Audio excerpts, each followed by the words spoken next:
Bagaimana jadinya jika kita membawa besi dari bumi ke Mars dan dibangun konstruksi di sana? Apakah akan semakin kuat atau malah sebaliknya? Kita akan bahas bersama dan menemukan jawaban misteri. Apakah manusia bisa tinggal di Mars? Jadi, siapkan diri kalian karena kita akan masuk ke dalam kajian di luar batas nalar manusia.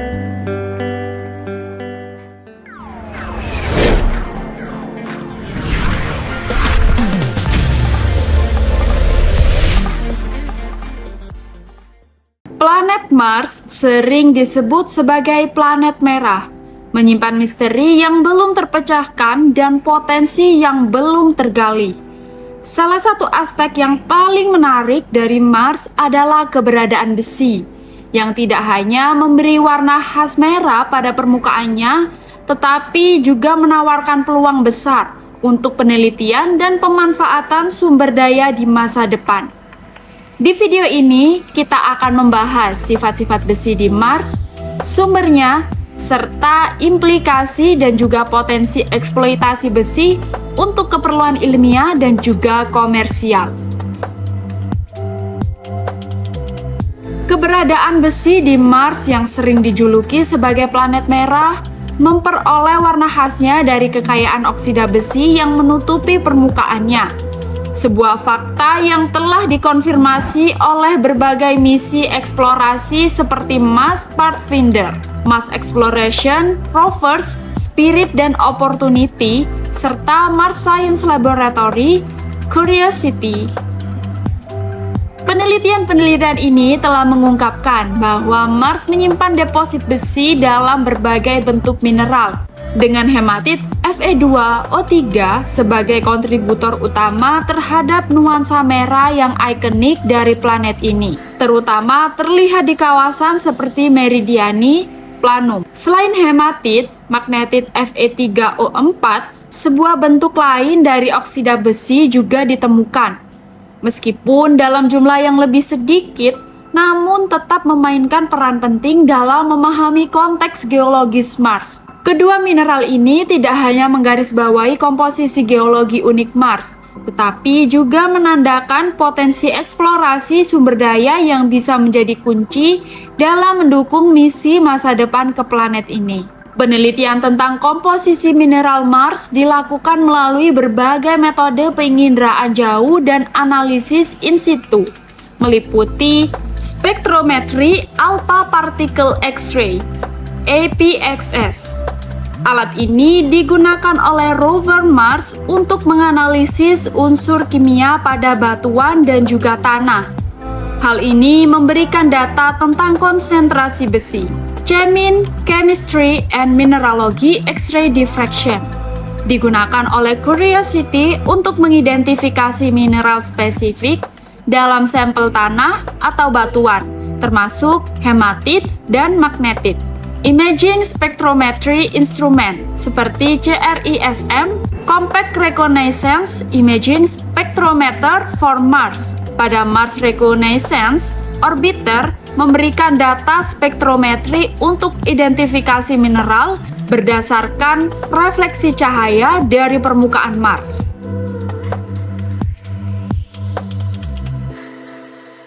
Apa jadinya jika kita membawa besi ke Mars? Besi yang dibawa dari bumi ke Mars akan berinteraksi dengan atmosfer Mars yang memiliki kondisi sangat berbeda dibandingkan dengan bumi.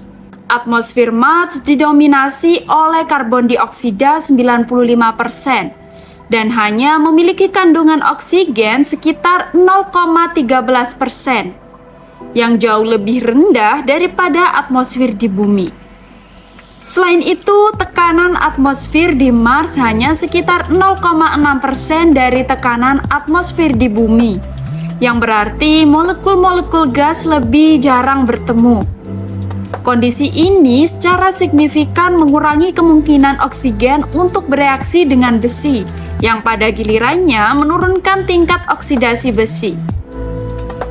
Di bumi, oksigen yang lebih melimpah dan tekanan atmosfer yang lebih tinggi mempercepat proses oksidasi besi, menyebabkan terbentuknya karat. Oleh karena itu, besi yang dibawa ke Mars akan mengalami laju oksidasi yang jauh lebih lambat dibandingkan di Bumi. Karena keterbatasan oksigen dan kondisi atmosfer yang kurang mendukung proses oksidasi. Besi yang dibawa dari Bumi ke Mars akan mengalami kondisi atmosfer yang sangat berbeda, di mana atmosfer Mars hanya mengandung sekitar 0,13% oksigen dibandingkan dengan 21% di Bumi. Kondisi ini sangat penting karena proses oksidasi besi atau pembentukan karat sangat tergantung pada ketersediaan oksigen. Dengan tingkat oksigen yang sangat rendah di Mars, besi yang dibawa ke Mars akan mengalami oksidasi yang juga sangat lambat.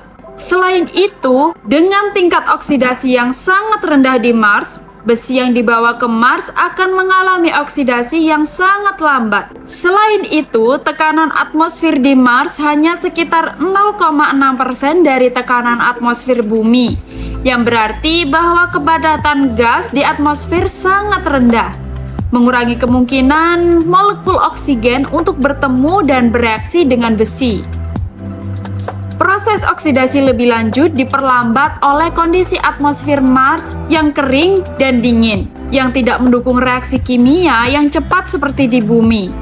Oleh karena itu, tingkat oksidasi besi yang dibawa dari Bumi ke Mars akan jauh lebih rendah dibandingkan jika besi tersebut tetap di Bumi. Dengan proses pembentukan karat menjadi sangat minimal atau bahkan tidak terjadi sama sekali dalam kondisi Mars yang ada.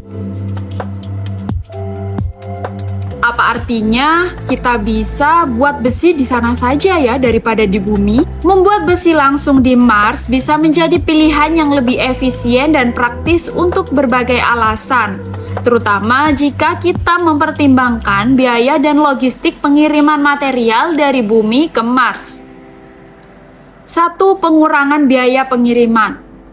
Mengirim material dari Bumi ke Mars membutuhkan energi dan biaya yang sangat tinggi. Hal ini membuat besi di Mars bisa mengurangi kebutuhan akan pengiriman material ini, yang bisa sangat menghemat biaya. 2. Pemanfaatan sumber daya lokal. Mars memiliki deposit besi yang sangat melimpah. Hal ini menggunakan teknologi in situ resource utilization (ISRU) untuk memproses mineral lokal menjadi besi dan baja bisa mendukung pembangunan infrastruktur dan peralatan di Mars itu sendiri. 3. Keberlanjutan untuk misi jangka panjang. Untuk misi jangka panjang atau kolonisasi Mars, kemampuan untuk memproduksi bahan baku di tempat adalah kunci. Ini tidak hanya mengurangi ketergantungan pada pasokan dari Bumi, tapi juga membuka kemungkinan untuk perluasan dan pengembangan mandiri di Mars. 4. Adaptasi dengan kondisi Mars. Besi yang diproduksi di Mars akan secara alami beradaptasi dengan kondisi atmosfer dan lingkungan Mars, yang mungkin berbeda dari pengolahan dan penggunaan besi yang ditambang dan diproses di Bumi. Tantangan. Membangun kapasitas untuk memproduksi besi di Mars tentu menawarkan banyak sekali keuntungan. Namun juga datang dengan sejumlah resiko dan tantangan yang perlu diperhatikan. 1. Teknologi dan investasi awal yang besar. Mengembangkan teknologi yang diperlukan untuk mengekstraksi dan memproses besi dari mineral Mars membutuhkan investasi awal yang signifikan. Risiko kegagalan teknologi atau kebutuhan untuk modifikasi lanjutan juga tinggi, mengingat kondisi Mars yang keras dan belum sepenuhnya dipahami. 2. Ketergantungan pada teknologi.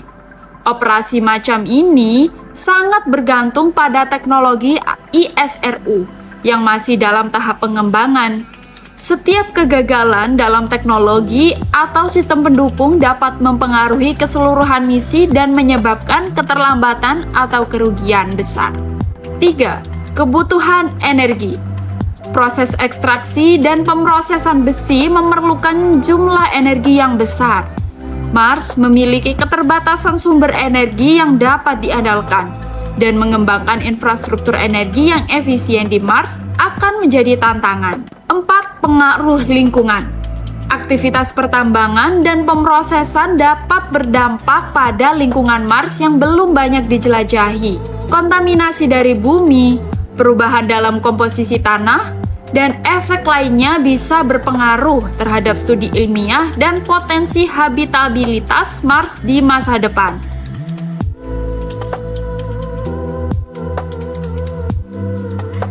Jadi, mungkinkah bangun peradaban di Mars? Untuk mendirikan peradaban manusia di Mars, kita harus mengatasi serangkaian tantangan kompleks. Perlindungan efektif terhadap radiasi yang keras dari matahari adalah penting, karena Mars hanya memiliki atmosfer yang sangat tipis. Dibutuhkan juga pembangunan infrastruktur yang tahan terhadap kondisi Mars. Teknologi In Situ Resource Utilization (ISRU) akan sangat berperan dalam menggunakan sumber daya Mars untuk membangun dan memelihara infrastruktur ini. Selain itu, tantangan vital lainnya adalah memastikan ketersediaan air, udara, dan sumber daya esensial lainnya. Menjaga kesehatan fisik dan mental para penghuni Mars juga tak kalah penting, mengingat efek dari gravitasi yang rendah dan isolasi sosial yang mungkin terjadi. Logistik yang melibatkan pemeliharaan pasokan reguler dari bumi dan mengatur masalah hukum mengenai hak atas sumber daya planet juga memerlukan solusi yang cermat. Semua tantangan ini membutuhkan solusi yang inovatif dan kerjasama internasional yang solid untuk membuka jalan bagi kemungkinan hidup manusia di planet lain. Bagaimana menurut Anda? Apakah tertarik tinggal di Mars? Tulis pendapat kalian di kolom komentar. Terima kasih karena telah menonton video ini. Jangan lupa like, comment, share, dan juga subscribe agar tidak ketinggalan informasi menarik lainnya. Sampai jumpa di video selanjutnya dan salam perkasa.